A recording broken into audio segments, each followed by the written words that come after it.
Hello, I'd like to welcome everyone to the very first Outskirts Press webinar. And today we're going to be covering using a virtual book tour to boost your sales for your book. My name is Elise Connors, and I'm going to be your presenter for today.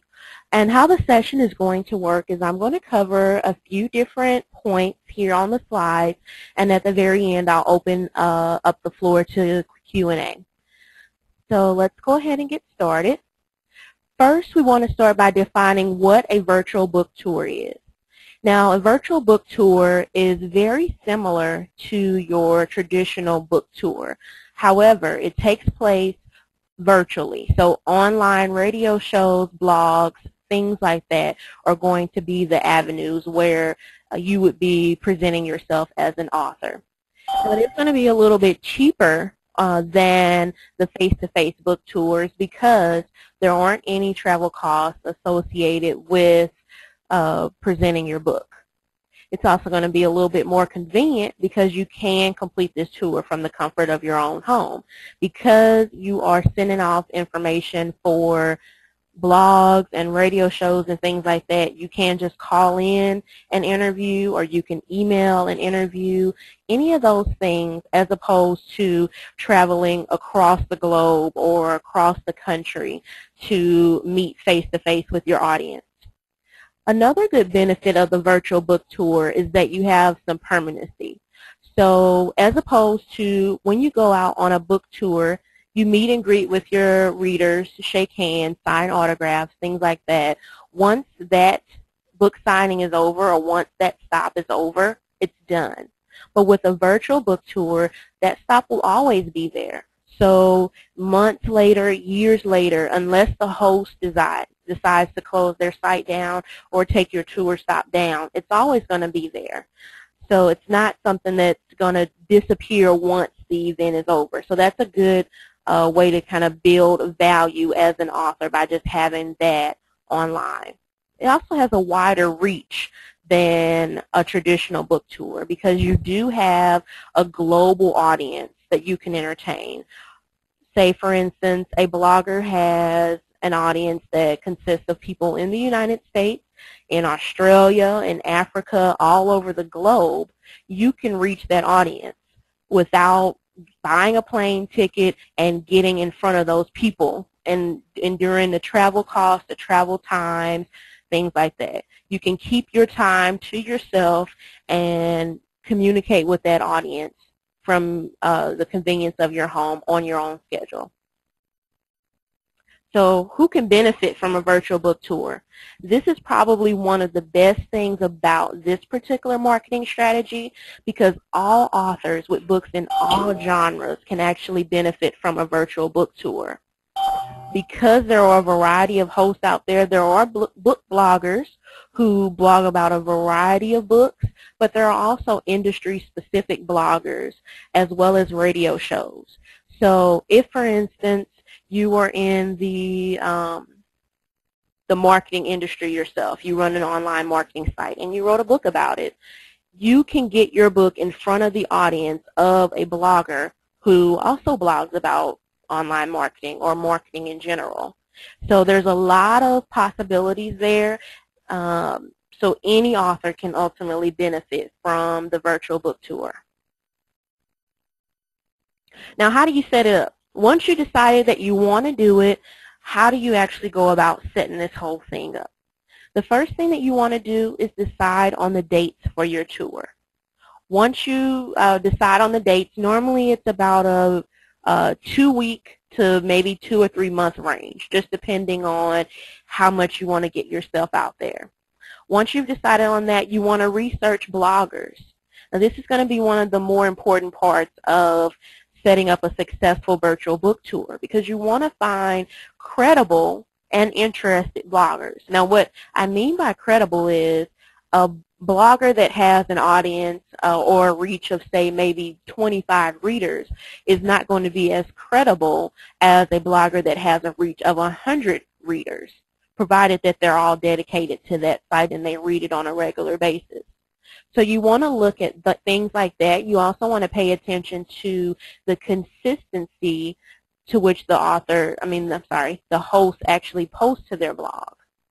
So if they only post once per month or not even once per month at no real set schedule or interval, that's going to ultimately not be a site that you're probably going to want to be featured on, simply because they aren't committed enough to their audience. So you want to pay attention to that. You also want to pay attention to their reputation in the community. So you can do a Google search. You can check out a few things, see how many links they have to their blog and things like that online, just to get a feel for if this is someone that you want to pursue. Now, once you've researched your bloggers, you figured out who may be a good fit, then it's the time to contact them. And when you're contacting them, you want to come up with a pretty good targeted pitch letter for that blog. You ultimately probably want to spend some time reading through the blog to get a feel for what that particular blogger is looking for. And the same thing is going to be true for a radio show. You want to make sure that you get a feel for what it is that they do on their show and why you feel that your book and your tour would be a good fit for their site. You want to show them what value you can add to their site and to their community as a whole. Now, when you send that pitch letter, it's important that you make it unique to each blogger, and it does definitely take time. But you want to make sure that the pitch that you send to each individual blogger or radio show host is completely unique, because a blogger, they'll ultimately be able to tell. If you're copying and pasting some sort of form letter or something like that, they'll be able to tell. They'll be able to know that you didn't really read their blog, and they won't feel that you're really interested in providing value to them as much as you are seeking value for yourself. This should ultimately be a two-way street when it comes to value. Then, once you've contacted them and they agree to participate in your tour, you want to make sure that you send them any information that they may need promptly. So if they say they want you to write up a guest post for the blog, you do that. If they say they need a copy of your book, you do that. If they tell you, if it's a radio show and they say they want you to answer the questions in advance, you most certainly should do that. Anything that they need to make their lives a bit easier for supporting you on this tour is going to be, it's going to be critical that you follow through on those things. And then once you have sent them everything they needed, your tour dates are all in place, once the day of the tour arrives, you want to make sure that you engage the host community. So if it's a radio show, you want to make sure that you go out and communicate with the audience of that show. If people are leaving comments on a blog post from you, you want to make sure that you go and comment back to those people and keep that audience engaged, because ultimately that's building value for the blogger, and it's considerate to the blogger who decided to feature you on their site, and it's also getting people more interested in you as a person because you're interacting with them, and people are more willing to purchase things from people who interact with them and genuinely care about them. So just that little bit of interaction can really help when it comes to engaging with the community. So a couple of notes, etiquette notes. When you have a virtual book tour set up, just a few things you want to keep in mind when you are starting your tour, before you start your tour, and after. You want to make sure that you do promote the tour and the hosts. So if you're going out on tour to 30 different blogs, you want to make sure that you're, tweeting or Facebooking or emailing, whatever you use to communicate with your audience already. You want to make sure that you share the tour date and where you're going to be on that day with them. And that's going to help out your host by bringing more traffic back to their site. Again, it's a scratch my back, I'll scratch your back type of relationship. You do want to make sure that you are prompt with providing anything that your host requests. If they, again, ask you for a interview, provide it ASAP. If they ask you for a picture for their site. Provide it as soon as possible. Don't make them wait. They are extending a courtesy to you, most likely not charging you anything to be on their blog. So you want to make sure that you are respectful of them and their time. You do want to make sure that you try to offer something special for either the host, their community, or both. What I find is that autographed copies always normally work pretty well for this because it's something a little special that they can either choose to just give away to their audience, and that can help them increase their traffic because giveaways do drive a lot of traffic into blogs. Or they could just keep it for themselves.